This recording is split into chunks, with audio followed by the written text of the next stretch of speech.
So I want to welcome everybody to the my webinar here, Investment Strategies for Railroaders. Subtitled cleverly, Opportunities for Railroaders. But really what I want to talk about is a comprehensive look at investing for with your railroad retirement annuity and how it should affect your overall investment decisions. All right, to me, that's the important thing. So just real quick, I just want to get through the disclaimer part of it, and I'm going to move a little quicker here because I'm late and I understand everybody has commitments here. So this is the legal. You can go through that. Not making any recommendations on purchases or sales of anything. So please don't take away. This is more of an educational process here that I'm trying to talk about. All right, so the highlights. If you go to the Railroad Retirement Board, they put out some interesting information, and based off 2017, here's some highlights of railroad retirement versus Social Security. So the average railroader retires with a little over $4,000 a month in railroad retirement benefits versus Social Security person, that's $1,800. So that's twice as much in retirement. All right, and then when you look at a married couple, that's $5,560 in railroad retirement benefits versus $2,780. Once again, another double, and you could look at that and say, wow, that's over $60,000 of retirement income, which is great. And then also, what you look at is the other difference in the railroad retirement is, right, a railroader with 30 years can retire at 60 versus a non-railroader who has to wait till 67 to get full retirement benefits. But with that, there's a cost, right? So nothing's free in life, as they say. You have to pay an additional 4.9% for your Tier 2 part of your railroad retirement annuity, and the railroad kicks in 13.1% in that, right? So in your railroad retirement annuity, you have Tier 1, which is Social Security, and Tier 2, which is your which is the second part of your, it's like a pension income, so to speak. So let's move on here. So my name's John McNamara. I don't know if Highball Advisors. I work with people in all the Class 1 railroads and short lines, focus just solely on railroad retirement, right? So I'm fee-only registered investment advisor, which basically means I don't sell anything. I just work off of advice. I work virtually here from Greenville, South Carolina. So it means gives me the opportunity to meet people from all across the country and meet with them virtually, and which is great. Or, you know, if they're in the Greenville, South Carolina area, you know, I meet with them locally, which is great also. But so let's continue. So I want to take a step back and just look at traditional investing, right? Non-railroaders, let's say you work for McDonald's or you work for Nike, right? And you're non-railroader. So how do they save, you know, how do they save for retirement? So what they'll do is they'll pay into Social Security, obviously. 6.2% they pay, and the employer pays 6.2%. And then they'll fund a 401k, you know, maybe a company match or something, put in as much as you can. And what they have is these target date 401ks a lot of people are pushed into. I shouldn't say push, but, you know, are guided into because they make sense for a lot of people. And as you can see in the chart, it's a glide path way of investing. So, you know, you're early in your career, you know, I mean, you're in your 20s, 30s, 40s, you're invested mostly in equities and then smaller amounts in fixed income. And the reason you do that is because, as we know, over time, equities always outperform fixed income versus, but there's more volatility in equities, obviously, but you're gonna achieve a better return.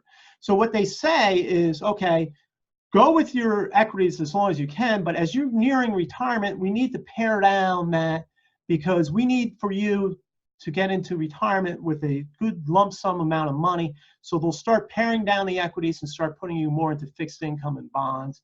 And then as you see in the chart, you know, by the time you retire, you're under 50% in equities, and you actually have more fixed income or not. And then you also have your traditional IRAs and your Roth IRAs, which you manage yourself. And maybe you do even some robo-advisors. They do the exact same thing as the target date funds. They just, as you get closer to retirement, they scale it down. So if you're investing for retirement as a non-RERA, right? So you say to yourself, okay, well, I'm going to collect my Social Security, so I have a certain amount of money, right? But I'm gonna need more money in retirement than what Social Security pays, right? I mean, not too many people in retirement can just live on Social Security. You got health care, you got taxes, you want to travel, you got to see the grandkids, blah, blah, blah. Everybody gets a Christmas gift, right? So you need more money in that, right? So you have this nest egg that you've been, watching, especially in the final 10 years, and you gotta live off of it. And there's strategies like the bucket retirement or the 4% drawdown, things like that, to make sure the money lasts. Or you can say to yourself, you know what, I hear this guy on the radio, or I get this flyer in the mail, guaranteed retirement income, and I'll just go and have a nice steak dinner, and I'll see what the fellow has to say.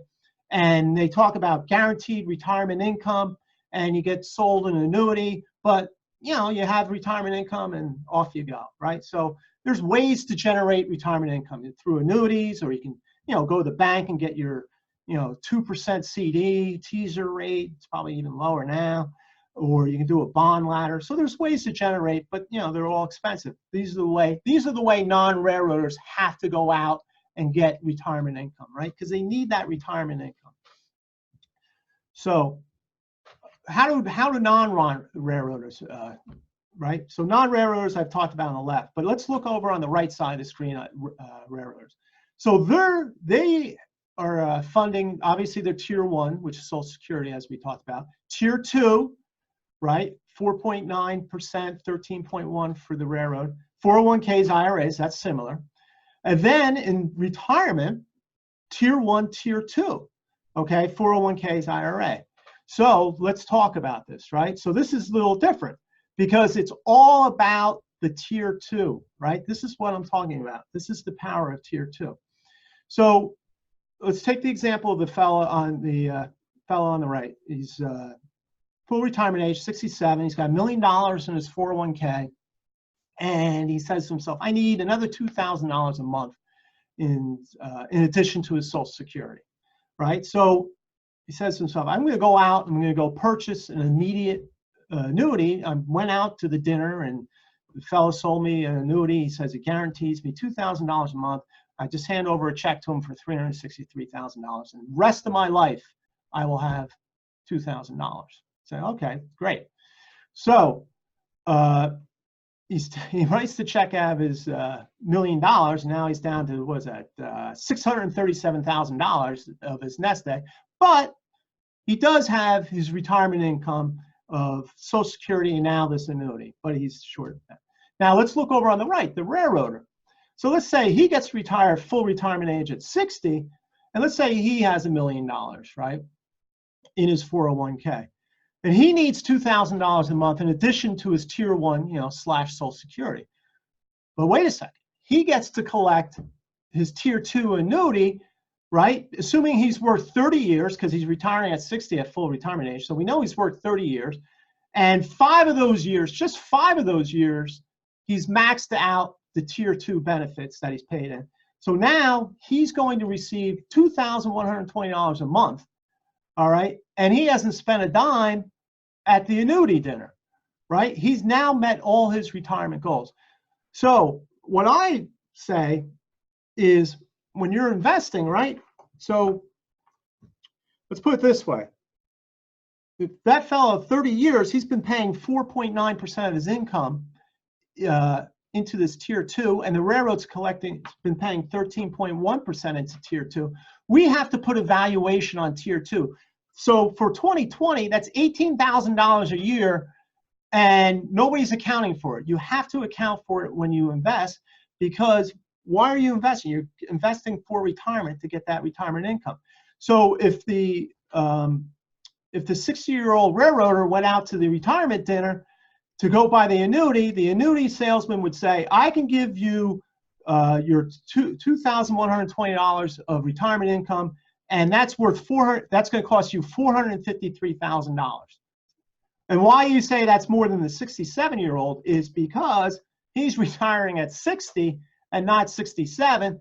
So he's going to live longer, and the insurance company is going to have to pay out longer. So that's why your valuation on that tier 2 annuity is $453,000. So that's significant, right? So let's keep moving here. So what's the strategy that I'm talking about for railroaders when they should be thinking about retirement? First thing you've got to do is define your retirement goals, right? What do I need every month to retire on? Okay, and you got to plan to that, right? So say, okay, well, I'm going to need, maybe I'm going to move to a house. I like to travel, maybe go to Florida, and you know the things that you want to do in retirement, right? See the grandkids, all that thing, right? Then you have to value that tier 2 income, right? How much is that worth? That's very important. It just doesn't, like I said, it doesn't go into the ether. It's $18,000 this year alone. And it's not being accounted for in your investments. It has to be accounted for. And I don't want to fault 401k companies, because the target dates, yeah, they do make sense for non-railroaders, because, you think about it, they have a fiduciary responsibility. You don't want to retire, and if you're a non-railroader and, the year before retirement, the stock market drops 10% and your retirement's completely different than what you thought it was going to be, right? Because you can't wait, maybe you can't wait for that rebound that eventually comes with the equity market. So but with your tier 2, right, you're taking away that 10%, market drop the year before retirement scenario, right? I mean, nobody wants a 10% drop. It sucks. I get that. But I'm saying you're mitigating a lot of that risk. So, and then the third thing, you got to understand what your risk tolerance is, right? How are you comfortable investing, which is important. I mean, if you're going to, watch the financial news every half hour to understand where your market's at and have that, nervousness, well, it is what it is. You just have to kind of understand what your comfortable amount of risk is. And I'm going to show you how you should be a little bit more comfortable with your risk. And then as a railroader, right, position it for growth, because in my opinion, and once again, this is opinion just to get you thinking about it, is if you covered at least 80% of your retirement expenses, okay, with your tier 1 and tier 2, then it gives you the opportunity for growth, to invest more in growth. Because take the 60-year-old, right? We've got a plan for another 30 years. You tell me what the world looks like in 30 years, where the stock market's going to be in 30 years, right? So that growth is going to be there, okay?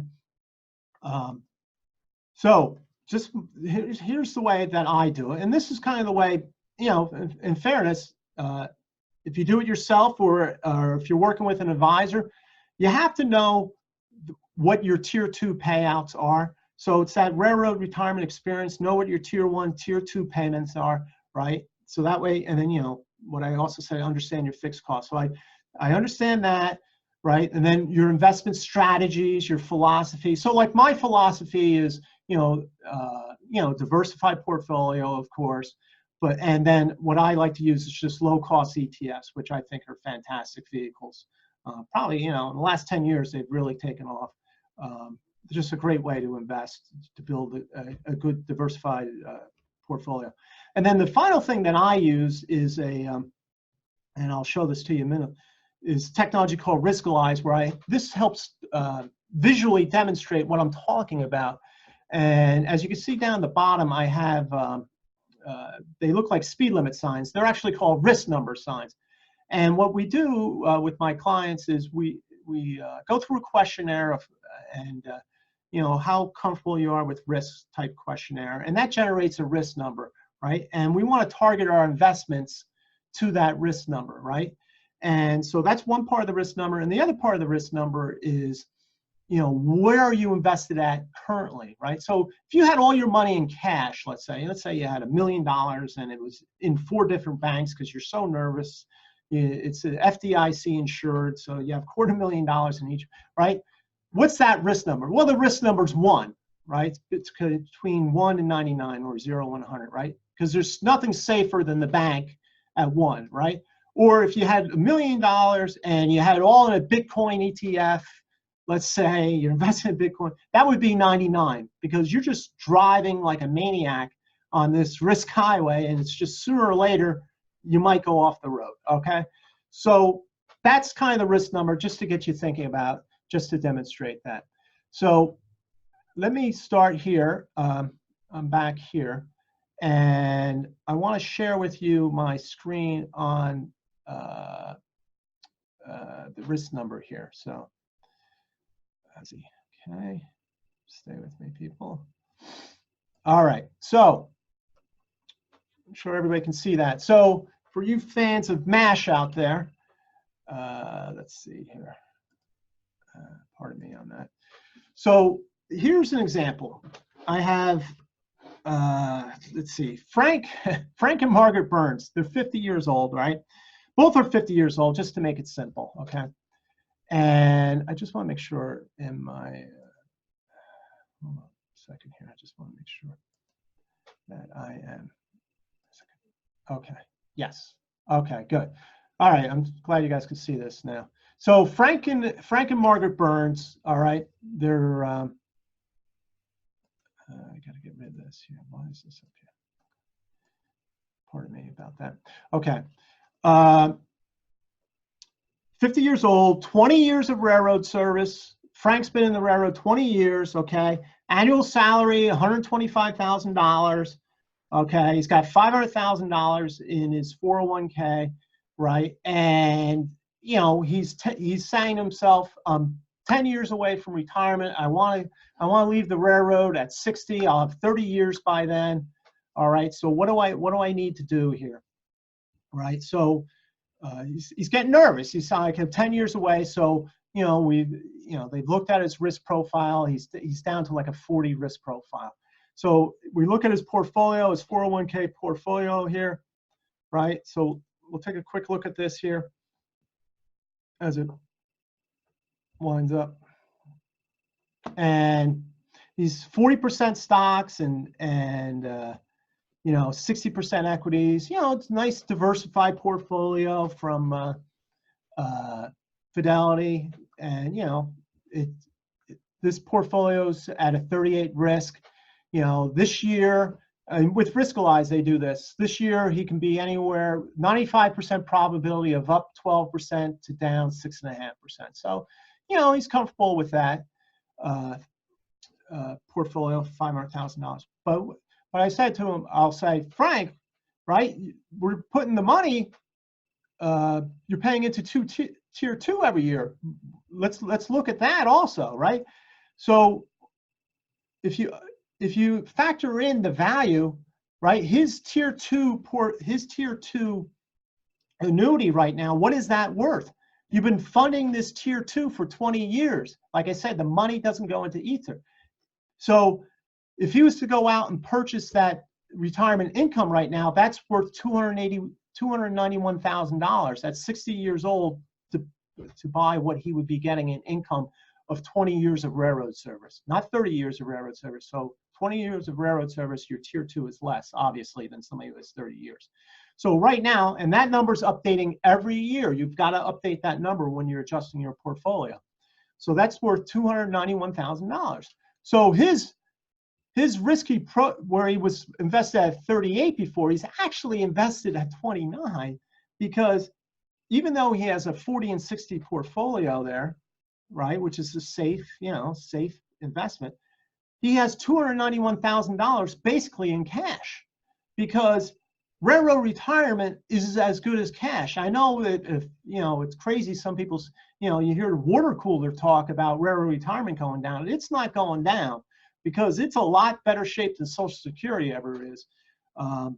You know, the trustees reported it out to, you know, 75 years. It looks great. So there's no risk in railroad retirement. So that's a 1.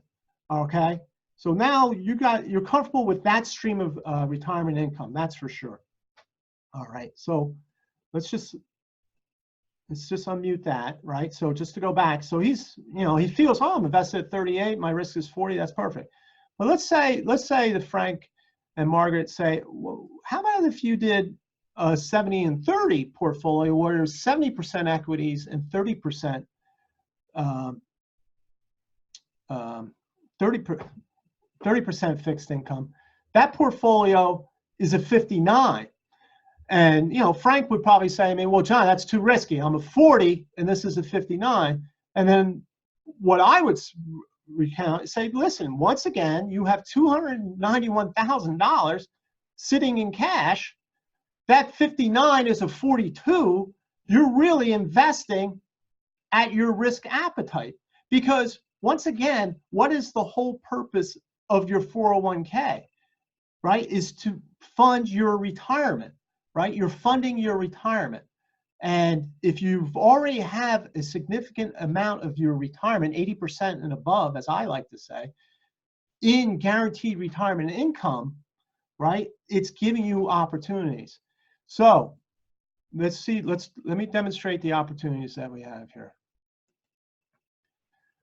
So Frank, okay, wants to take out, okay, so here he is, he's retiring $500,000, okay, and he's going to want to take out an additional $3,000 at retirement, all right. So to, you know, in addition to what he has. So if he has the $500,000, the money's going to grow, and at retirement it will be $710,000. And then he's going to keep drawing down the $3,000, and then at the end of the plan, he'll have about $130,000. And that's just, when you see those numbers, it's just average. As you can see, there's these are all thousands and thousands of simulations, but that's just the average number in between there. So it could go either way. I mean, you literally could run out of money, you know, here under the current strategy here. But let's look at just an alternative. So let's say if you wanted to say, okay, how about the 7 and 30 proposal? So this is different, right? So his number goes up in that, okay, we've locked in, Frank and Margaret, we've locked in a lot of your retirement income already, right? We know what you're going to spend in retirement, and we're guaranteed at least 80% of your retirement income. So at retirement, you'll have $820,000 because we're investing more of an equity look, and then taking out $3,000 additional a month. Even at the end of the plan, you still have $1.2 million, right? Because like I said, it's all about what are you doing with that money in retirement. If you're covering your retirement income nut per se, with your tier 1, tier 2, and even some of you might even have pensions, it's giving you opportunities to do other things. So that's for somebody who's 10 years away, right? So let's look at one additional people here. This is for people who just retired. I just want to demonstrate it one more time. So Colonel Henry and Lorraine Blake, right? So here's a railroad retiree. He's got they're both, you know, obviously married, both 66 years old. He has 26 years of railroad service, and he's just retired at 66. Okay, he's got $500,000 in his 401k, and his fixed costs, he did the math, his fixed costs are going to be $6,000 a month. Okay, he's got $6,000 a month in fixed costs. So, well, his tier 1 is $39.50 a month, so that's good. And his tier 2, for somebody who's 26 years, right, and 5 of them maxed out, is $21.10 a month. So now he's got fixed cost coverage of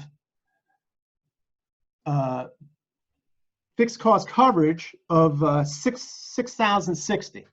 All right, so he's got his fixed cost covered, and that's now giving him an opportunity, or them an opportunity, to invest at a 59. Okay, so we'll just look at that real quick. Gives him an opportunity to invest at a higher risk rate, because, check the machine, what's the value of his tier 2? value of his tier 2 is $465,000. He's actually investing as a 37, right? Because it matches, right? We're valuing tier 2. I can't stress that enough. You've got to value the tier 2. It's just not something that just shows up at retirement, right? Use it to your advantage throughout your retirement. Grow your retirement income is what I'm saying here. All right, now let's look at the non-railroader, right? So you have your non-railroader, and right, so he's got to be in a 40 and 60 portfolio, right? Because he's on that glide path that I talked about earlier to retirement, and he's going to have to go out. He's going to get $39.50, right, in Social Security benefits for him and Lorraine, assuming they're non-railroaders, right? But then he's got to go out and find another $2,000 worth of retirement income, right? So let's look at the railroader, right? So the railroader retires. He's got $500,000. He's already met all his fixed costs, right? So here he is, and he's just chugging along here. And at the end, $1.6 million at the end of his plan. As you can see, it's green the whole way, 95% profit. You know, chances over 2.2 or even lower, and we get that, right? So now we take our, let's take our non-railroader, right? Well, you say, okay, he's got the same number, but wait a second. He's got to withdraw $2,050 every month, right? So he'll still make it, right? I don't want to create charts that scare people. He'll still make it, but he's got to draw this down, right? And he's at the end of his plan is roughly $250,000, right? So that's the value of tier 2. Once again, I just wanted to demonstrate that to you that, okay, I have flexibility now in my investing. So we know, right, that markets, they're going to move around. They're going to go up and down. You know, we're fighting a virus in China, and that's moving the markets around, right? But over time, we know, just statistically proven, that, you know, equities are always going to outperform fixed income over time. So that I wanted to show you. All right. Let's see here. So with that, I will, okay, stay with me here. With that, I will take your, wait a second here. I stop sharing. Pardon me. Okay. I want to share a screen. Okay. With that, I'll take your questions. So once again, I really am sorry. I had a technology gaffe, and I want to thank everybody for hanging around. I do appreciate that. And like I said, there will be a recording. It will be an edited recording. So if anybody has any questions, please put them in the questions and answers box. So let's see here. I have one question. These examples have both spouses working for the railroad. What if only one spouse is? Well, those examples actually were just one person, just one working for the railroad. So in my example, I didn't have, you know, obviously it gets more complex if the spouse is working for the railroad, not working for the railroad, maybe a higher income than the railroader. There's a lot of different strategies there. But I just wanted to kind of keep it simple. It was really a kind of a tier 2 conversation more than anything.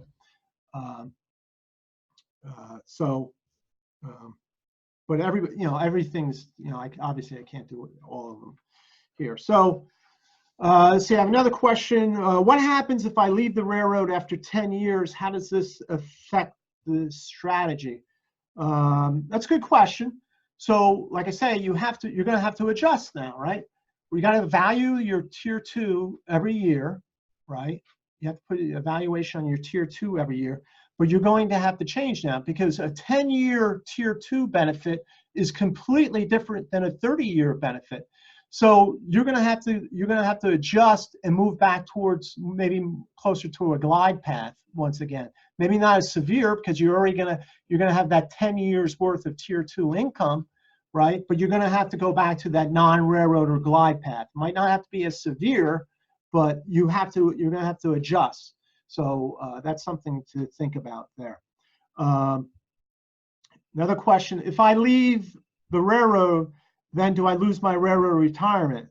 That's fine. I get that question quite often. You don't. If you leave the railroad, you don't lose your railroad retirement, right? You've been funding into it, and you have to have your 5 years of service, right? So your first 5 years, if you leave after 3 years, you're not going to get any railroad retirement.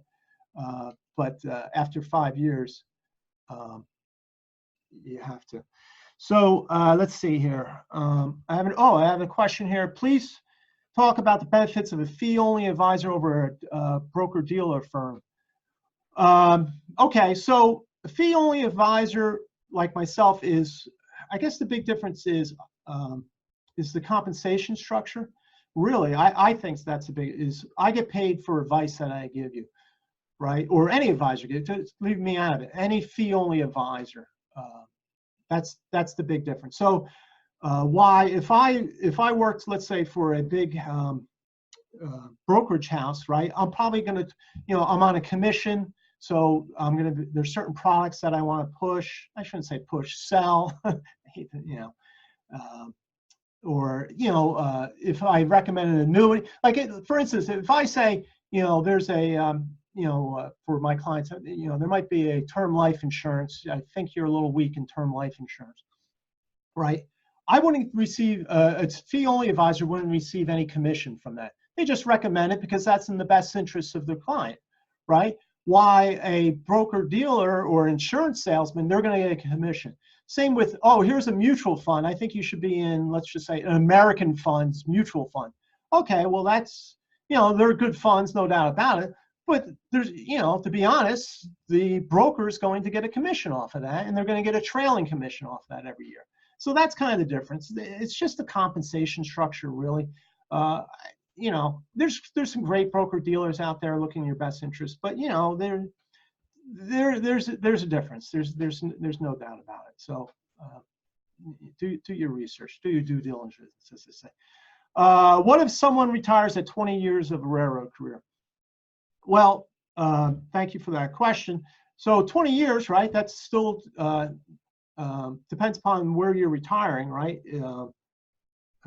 Because at 20 years and you're retiring, I don't know when, in this question, I don't know when you were born, but after 1960, right, full retirement age is 67. That would be when you can collect your full Tier 1 and Tier 2 benefits, even though you have 20 years of service. But you still would get your Tier 2, but it's just calculated on 20 years of service, right?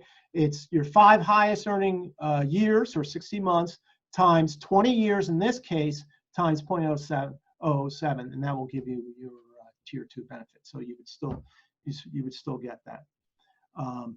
But now the question is 20 years of Tier 2 enough to sustain? Is that enough retirement income for you, right? And that's what you have to look at. Is that enough for what you plan on doing? So you have to know what your Tier 1 is. You have to know what your Tier 2 is. Maybe you have pensions, I don't know. And then factor that all in. So that's why I always go back. Know that Tier 2 valuation. Very, very important. Let's see. I have another question here. I already purchased an annuity. Is there a way I can get out of it? Okay. All right. There's a few ways you can get out of it. There's a free look provision. So if you just bought it, like within 30 days, you can get out of that right away. They can send you back the check. That's a free look provision. Some annuities you could get a rider on called a return of premium rider when you buy an annuity. So that means you can get your money back straight away. That's an additional fee. A lot of fees in annuities. I don't know how you understand them all. There's a lot of fees, nickel and dime. There's a 1035 exchange where basically you can take your annuity and roll it into another annuity. Obviously, that that's not great. But thinking about that more, with a you could probably roll that into a variable annuity. I would suggest maybe that has some more growth-oriented investments in it, versus fixed income investments. That might be one answer as a railroader if you're already into an annuity already. So there's, a 1035 exchange. And then the last one is that you can just cash out option. And that depends upon where you are in the annuity, right? So usually the first 7 years, you'll have some sort of surrender charges, and you can't get your money back because the insurance companies invested that money per se, and they're guaranteeing this income. You've got to, they got to make money. So, but they'll give you back some of the money. And you have to do the math on that to see if it's worthwhile to cash out. So we're coming up on the hour. That was kind of abbreviated because my technology was all messed up. I'm really sorry for that. I do apologize. I want to thank you again. I have my website, Highball Advisors. You can go on there. If you want to talk to me, I do have a free 30-minute meeting. You can see right on the home page here, schedule a free 30-minute meeting if you want to do that, and we can go through some of this stuff. I can talk to you more about it. And there's my information on the left. But really think about that tier 2. Talk, do some research on it. If you're working with an advisor already, talk to them about it. What are they telling you about your tier 2 and how that affects your retirement income? Because there's some really great strategies there to maximize, as I like to say. I don't like leaving any money on the table. So chances to maximize your retirement. All right. So listen, I want to thank everybody once again for coming out. And for those, I have my YouTube channel. I do my videos on there. Check that out on YouTube. And as I always end my YouTube videos, I like to say, stay safe and stay on track and take care. And we'll see everybody later. Thanks again for coming. Take care, everybody.